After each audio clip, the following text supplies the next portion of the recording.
Assalamualaikum warahmatullahi wabarakatuh. Bismillah walhamdulillah wa sallallahu ala sayyidina Muhammadin wa ala alihi wa ashabihi ahli sidqi wal wafa. La hawla wa la quwwata illa billah, amma ba'd. Yang sama-sama kita muliakan dan dimuliakan oleh Allah Subhanahu wa taala, penasehat Majelis Rasulullah sallallahu alaihi wasallam, Bapak Edi Saputra. Kita doakan beliau beserta keluarganya dengan berkat kemuliaan Rasul sallallahu alaihi wasallam dan dengan berkat kemuliaan para habaib, para wali-wali Allah Subhanahu wa taala, utamanya dengan berkat kemuliaan Al-Imam Al-Qutub Al-Habib Abdullah bin Alawi Al-Haddad, dan dengan berkat kemuliaan Al-Imam Al-Qutub Al-Habib Abu Bakar bin Muhammad As-Sekawasi.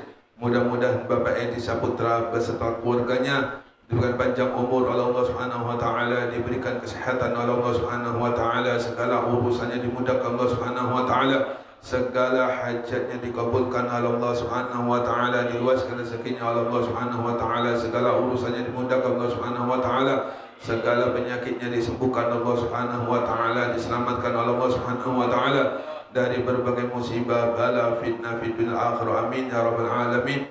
Dan sama-sama kita muliakan dan dimuliakan Allah Subhanahu wa taala para sesepuh tokoh masyarakat, utamanya kepada Ustaz Abdul Mu'ti dan juga kepada segenap tim khidmat Majelis Rasulullah SAW yang saya muliakan dan dimuliakan Allah Subhanahu wa taala. Alhamdulillah, puja dan syukur kita kepada Allah Subhanahu wa taala, ungkapan terima kasih kita kepada Allah. Kembali di malam hari ini kita bersama-sama dikumpulkan oleh Allah Subhanahu wa taala di tempat yang sangat dimuliakan Allah Subhanahu wa taala. Bersama-sama kita diberikan kemampuan oleh Allah Subhanahu wa taala untuk bisa berzikir kepadanya. Kita memohon kepada Allah Subhanahu wa taala, kita meminta kepada Allah, sebagaimana malam hari ini kita bersama-sama diberikan kemampuan oleh Allah Subhanahu wa taala untuk bisa berzikir kepadanya. Mudah-mudahan di detik-detik sakaratul maut, di detik-detik roh kita diambil oleh Allah Subhanahu wa taala, kita pun diberikan kemampuan Allah Subhanahu wa taala untuk bisa berzikir kepadanya, sehingga tidaklah keluar roh kita terkecuali lisan kita dalam keadaan berzikir kepada Allah Subhanahu wa taala. Amin ya rabbal alamin. Qala al-muallifu rahimahullah taala wa nafa'ana bihi wa bi ulumihi fid din wa dunya akhirah. Qala Syakik bin Ibrahim rahimahullah ta'ala, laisa lil 'abdi sahibun khairun lahu minal hammi. Wa qala Hakim rahimahullah ta'ala, man ihtamma wa hasina fi ghairi thalathatin fa innahu lam ya'rif al-husna wala surur. Ahaduhuma hammul imani annahu yukhtamu umruhu bi amla ila akhiri ma qala radhiyallahu ta'ala anhu. Dikatakan oleh Al-Imam Syakik bin Ibrahim. Syakik bin Ibrahim,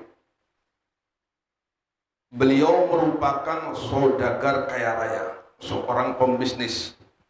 Di samping beliau seorang pembisnis, dia termasuk tokoh sufi. Di antara guru beliau yaitu Imam Abu Hanifah dan juga Ibrahim bin Adham, seorang sufi terkenal, Imam Ibrahim bin Adham. Syakik bin Ibrahim, beliau pernah mengungkapkan satu kata mutiara. Kata beliau, tidak ada teman yang paling baik bagi seseorang kecuali sumpek. Kata Imam Syakik bin Ibrahim, tidak ada teman yang paling baik bagi seseorang kecuali sumpek. Ham itu sumpek. Ham ini sumpek cuma ada penyebabnya. Kalau ghain itu sumpek nggak ada sebabnya. Ya farijal ham, ya kashifal hum. Kalau ham ada penyebabnya, kalau gom tidak ada penyebabnya. Tiba-tiba sumpek, nggak ada masalah, uang banyak, istri santai-santai saja, anak-anak baik aja, kok tiba-tiba sumpek. Nah, ini namanya gom. Nah, kata Syakik, ya, maklum seorang pengusaha, Syakik bin Ibrahim ini pengusaha yang sukses, terkenal kaya raya, dan juga dia seorang sufi. Sumpek itu memang satu musibah. Apapun kejadian yang tidak kita sukai, itu namanya musibah. Sumpek itu enak enggak?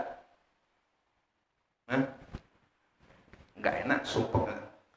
Istri marah-marah, sumpek enggak? Sumpek, ya kan? Kemudian dalam mencari nafkah susah, itu pun sumpek.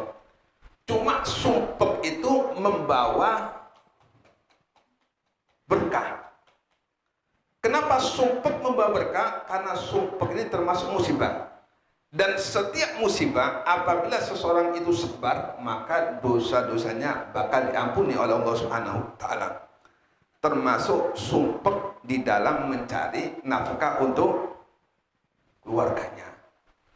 Nabi pernah mengatakan, inna fil jannati darajatun la yanaluha illa ashabul humum, yakni fil ma'isah. Kata Nabi, di surga terdapat sebuah tingkat yang tidak akan dicapai kecuali bagi orang yang sumpek di dalam memikirkan ma'isah atau kehidupan keluarganya. Berarti sumpek membawa berkah. Mikir gimana cara membelikan susu anaknya, gimana cara mencukupi kehidupan anaknya, kan sumpek. Maka sumpek inilah satu kedudukan yang apabila orang tersebut mau bersabar, diberikan kedudukan tingkat di surga yang luar biasa oleh Allah Subhanahu wa taala. Nah, adapun yang dikatakan oleh Syakik bin Ibrahim yang dirasakan oleh beliau, maklum karena memang seorang pembisnis, emosionalnya atau khawatirnya, sumpeknya itu mungkin di dalam masalah bisnis. Kenapa? Karena beliau mengatakan hamun fi ma madha bi dzunubihim, yaitu perbuatan yang telah berlalu. Apakah perbuatan tersebut sudah diampuni oleh Allah Subhanahu wa taala atau sebaliknya belum diampuni oleh Allah Subhanahu wa taala? Padahal kan ringan saja. Kapan seseorang itu ketika dia berbuat maksiat kepada Allah Subhanahu wa taala dan dia bertobat kepada Allah Subhanahu wa taala, selesai urusannya, diampuni oleh Allah Subhanahu wa taala. Cuma maklum, Syakik bin Ibrahim ini seorang sufi, seorang ulama, seorang pembisnis. Biasanya di dalam masalah bisnis pasti ada sesuatu yang mungkin kurang enak sama rekannya atau macam-macam, pasti ada masalah. Nah, ini yang dikhawatirkan oleh Syakik bin Ibrahim. Sumpek di dalam masalah yang telah diperbuat di waktu yang sudah lampau. Sedangkan yang kedua, yaitu kata beliau, fima baqiya la yadri ma yanzilu bihi, yaitu waktu yang akan datang. Waktu yang akan datang, sebab kita semua nggak tahu waktu yang akan datang, apa yang terjadi terhadap diri kita, kita nggak tahu. Minta maaf, mungkin saat ini kita baik-baik saja, nurut terhadap Allah Subhanahu wa taala, ngerjakan perintah-perintah Allah Subhanahu wa taala, menjauhi segala perbuatan maksiat Allah Subhanahu wa taala. Cuma kita nggak tahu, kedepannya kita nggak tahu. Apakah kita tetap takut kepada Allah Subhanahu wa taala, mengerjakan perintah-perintah Allah Subhanahu wa taala, menjauhi larangan Allah, atau sebaliknya? Kita nggak ada lagi ketakutan kepada Allah Subhanahu wa taala, sehingga kita mengerjakan seluruh yang dilarang oleh Allah Subhanahu wa taala dan meninggalkan apa yang diperintahkan oleh Allah Subhanahu wa taala. Ini di antara yang dikhawatirkan oleh Syakik bin Adham, Syakik bin Ibrahim. Ini senada dengan apa yang disampaikan oleh Sayyidina Luqman Al-Hakim. Sayyidina Luqman Al-Hakim, beliau pernah mengatakan, barang siapa yang sumpah di selain 3, maka dia tidak tahu hakikatnya sumpah. Jadi kalau ada orang sumpah di selain 3 ini, berarti dia tidak tahu hakikatnya sumpah. Yang pertama, kata beliau, hammul iman, yaitu sumpah terhadap keimanannya. Apakah ketika umurnya diambil oleh Allah Subhanahu wa taala, iman itu tetap ada pada dirinya, atau sebaliknya? Ketika ruhnya diambil oleh Allah Subhanahu wa taala, berserta itu imannya juga diambil oleh Allah Subhanahu wa taala. Ini kata Luqman Al-Hakim yang harus kita sumpeki tentang nikmat iman ini. Tidak ada satu pun nikmat yang bisa mengungguli nikmatul iman. Nikmat iman inilah nikmat yang paling besar yang diberikan oleh Allah Subhanahu wa taala.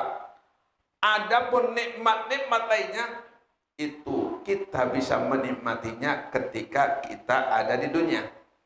Minta maaf, uang banyak. Kapan kita bisa menikmatinya? Ketika kita hidup. Ketika kita sudah meninggal, nggak bisa lagi. Mobil mewah, seseorang itu bisa menikmatinya ketika dia bisa hidup, masih hidup. Ketika dia sudah meninggal, maka tidak bisa dia bakal menikmatinya. Naiknya bukan mobil lagi, yaitu keranda. Bukan mobil yang mewah, AC-nya ada AC-nya, angin alami. Seluruh apa-apa nikmat yang saat ini diberikan oleh Allah Subhanahu wa taala itu tidak ada apa-apanya bila dibandingkan dengan nikmatul Islam wal iman. Inna min a'udzu ni'am nikmatul Islam wal iman. Sesungguhnya nikmat yang paling besar yang diberikan oleh Allah Subhanahu wa taala yaitu nikmatul Islam dan iman. Nikmat inilah yang kelak akan bisa meraih keberuntungan ketika kita menghadap Allah Subhanahu wa taala. Makanya inilah yang diantara yang ditakutkan oleh Al-Imam Luqman Al-Hakim, disumpeki oleh Imam Luqman Al-Hakim, yaitu apakah umurku ini ketika diambil oleh Allah Subhanahu wa taala iman ini tetap. Tapi kita nggak tahu. Kemarin kita bahas bayi ketika berumur 120 hari sudah ditentukan Allah Subhanahu wa taala celaka atau beruntung. Syakiyun au sa'idun, ketika kita berada di rahim ibu kita, ini nasib kita sudah ditentukan oleh Allah Subhanahu wa taala. Maka ikhtiar kita, usaha kita agar kita menjadi orang selamat, yaitu banyak-banyak berdoa kepada Allah Subhanahu wa taala sebagaimana diajarkan Nabi Muhammad SAW, ya Allah biha, ya Allah biha, ya Allah biha husnil khatimah, ya dzal jalali wal ikram, amitna ala din Islam. Ya Allah, matikan kami dalam keadaan Islam. Kalau orang itu mati dalam keadaan Islam, beres urusannya. Sehebat apapun dosa-dosa kita, kalau orang itu mati dalam keadaan Islam, maka masih ada harapan untuk mendapatkan ampunan dari Allah Subhanahu wa taala. Cuma kalau nikmat Islam ini diambil oleh Allah beserta ruh kita diambil oleh Allah, maka naudzubillah tsumma naudzubillah. Inilah yang ditakutkan oleh ulama-ulama kita, ditakutkan oleh para sahabat Nabi Muhammad. Ya laitani lam talidni ummi. 2 minggu lalu kita membahas bagaimana perkataan Imam Abi Maisarah, ya Allah, seandainya ibuku tidak melahirkan aku. Ini ketakutan mereka, kesumpukan mereka, mati dalam keadaan su'ul khotimah. Kemudian yang kedua, yaitu hamun amrullah ta'ala anayutamu amlah, tentang perintah Allah. Sudahkah perintah Allah ini kita kerjakan secara seksama? Sudahkah perintah Allah ini kita kerjakan secara sempurna? Subuh kita kerjakan secara sesama, secara sempurna. Zuhur, asar, maghrib, dan isya, sudahkah kita kerjakan sesama secara sempurna? Atau sebaliknya, kita meremehkan perkara-perkara yang diperintah Allah Subhanahu wa taala. Sholat maghrib menjelang isya, sholat isya menjelang subuh, sholat subuh bersamaan dengan waktu duha. Nah, sedangkan yang ketiga yang disumpahkan oleh Al-Imam Luqman Al-Hakim, yaitu hammul khasmo annahu yanju minum amla, yaitu sumpah terhadap pertemanan kita, apakah saya selamat dari tuntutan dari mereka atau sebaliknya nggak selamat. Anak kita bakal nuntut kita, istri kita bakal nuntut kita, teman-teman kita bakal nuntut kita. Makanya Allah katakan dalam Al-Quran, al-akhillau yawma idzin ba'dhum li ba'din adu. Persahabatan kelak di yaumil kiamah justru menjadi musuh. Si fulan nuntut si fulan, si A nuntut si B, si B nuntut si A, si A nuntut si C nuntut si B. Padahal dahulunya sewaktu ada di dunia ini teman akrab. Cuma ketika dia memiliki kiamat maka nggak ada lagi. Ba'duhum li ba'din aduwwun. Satu sama lain akan menjadi musuh, saling menuntut satu sama lainnya. Mudah-mudahan Allah Subhanahu wa Ta'ala selamatkan diri kita dari pertemanan, dan tidak ada satupun teman-teman kita, anak-anak kita, istri kita menuntut terhadap kita, sehingga amal ibadah kita menjadi amal ibadah yang sempurna diterima Allah Subhanahu wa Ta'ala. Amin ya rabbal alamin.